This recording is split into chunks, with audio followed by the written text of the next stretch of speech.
Well, data security is such a big issue now. Who has your data?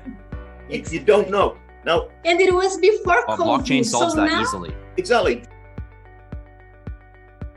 Less mistakes are made because it's a one system which has this high level of security and cryptography. Tristan, I'd like your view on this.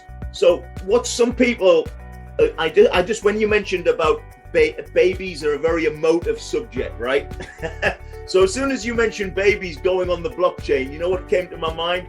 The Matrix, right? The Matrix, and that's what people will worry about. They'll think, oh, you're trying to create this like supercomputer that's going to track everything.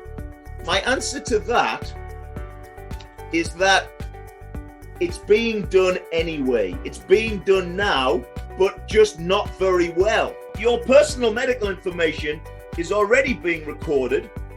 It's just that it's much more likely to be stolen, abused, get wrong, than if it's on if it's on a more secure, better technology. What do you think about that, Tristan?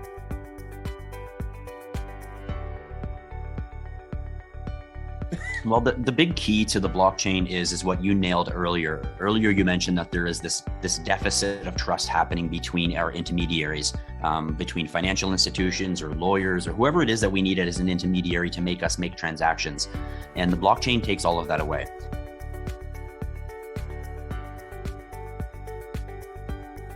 So as a business, if I want to make a transaction with Josie because I want to buy a piece of land that she's going to sell, I now have to get a lawyer and I have to get a real estate agent and I have to get all these middlemen that are going to make my transaction with Josie happen. And the reason that is because she doesn't know me and I don't know her. So because of that trust deficit, we now need these intermediaries to verify, yes, Tristan is who he says he is. Yes, Josie is who she says she is. And yes, this paper states that she is the rightful owner of this land. And yes, Tristan, you are allowed to buy this. And yes, this is your money. All that KYC, know your customer verification process requires intermediaries.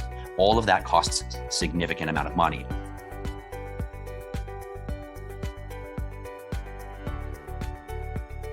With a blockchain, Josie can simply just go onto the blockchain and I can go onto the blockchain and I can see that Josie is the rightful owner of that land because the blockchain can't be tampered by somebody. So it proves she's the owner. I don't need my lawyer to tell me or 3 other intermediaries.